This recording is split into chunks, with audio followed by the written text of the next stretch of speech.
Well, Vaughan's really excited this day. He's really worked up, and I'm excited now because he's excited, but something's upset the old fella. Hey, Vaughan, what's going down, man?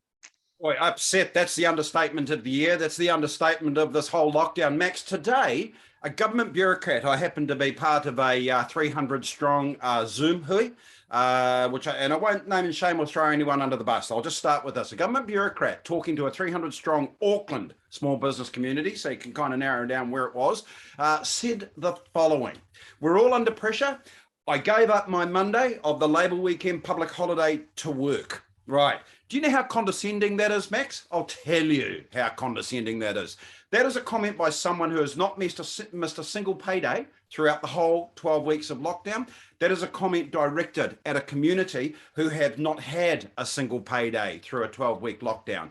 That just stopped me cold in terms of the disconnect between the small business coalface and the bureaucracy. We've known it, it's no secret, but to have your nose rubbed in it in the middle of a 3-month lockdown, tell you what, I was gutted to hear that. You know, the team of 5 mil, it's always been a myth. It's always been us and them. And boy, are we getting that loud and clear right now. So, Max, we're in the Auckland small business. We understand what a health-based risk response, is for this COVID and the pandemic. We accept the need for a lockdown.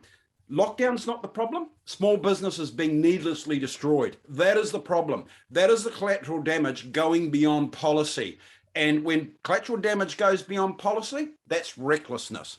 So, and quite frankly, it's morally unacceptable. And we've got to not accept that. So take this example, Max. 3 weeks ago, October 22, government announces emergency relief for small businesses. Hooray! It's the cavalry are coming. That would be delivered via the regional business partner network. Emergency as an urgency, you would think would be immediate. Wrong. Okay, small businesses have to wait until November 15 just to hear the details. So what we heard today was an announcement for the next announcement. That's frustrating, Vaughan.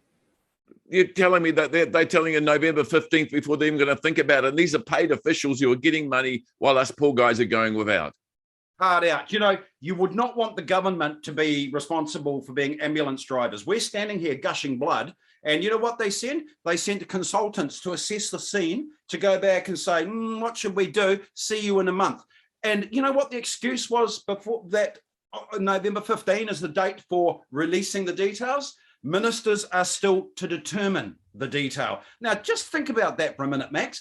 Imagine running a business like that. Announce a plan, figure out the details later. That business would not be around too long. Max, the Auckland small businesses, we don't need government handouts. We don't need support, particularly when it's administered so bloody poorly. What Auckland small businesses need or do want right now is for government to get the friggin' heck out of the way and trust us to trade responsibly and safely. We're not monkeys. We're not idiots. We know how to run and look after our customers and our staff. And I'll just, finish on this little bit here, Max.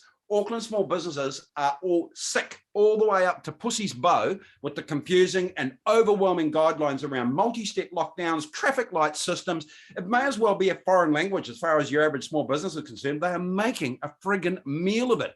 We are patronized with this bureaucratic chin music that doesn't belong at the cold place of small business. I mean, stuff I heard today was like more resilience, productivity gains, action-oriented. I mean, come on, what small business talks like that? For the Auckland lockdown, when it comes to the talk and the walk, as far as I'm concerned, never the twain shall meet. Well, Vaughan, you've touched my heartstrings today on that stuff. That is exactly right on tune. And the anger I have with these smiling politicians who are on full pay while us poor guys have got nothing to live on and really suffering up here in Auckland. And they don't even have the decency to bother to even come and visit us. But to tell us to put it off to the 15th by these bureaucrats, to tell you what, you spoiled over bloody zealous, useless, horrible people. Get a life, because the real stuff is happening here in Auckland. Like, you work me up, Vaughan. I am very unhappy with this as well. And I'm going to get, I can give you the last say, mate. There you go. Okay. All right. Well, I would just say, my last say would be this.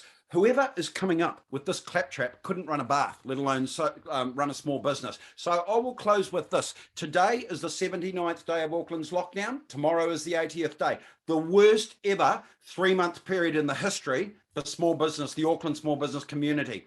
At what point do we say enough is enough? Now is a good time to ask that question. Does a small business perhaps need, if the community need its own political party? Just saying, Max. So, on that note, I will say good day and I bid you good luck.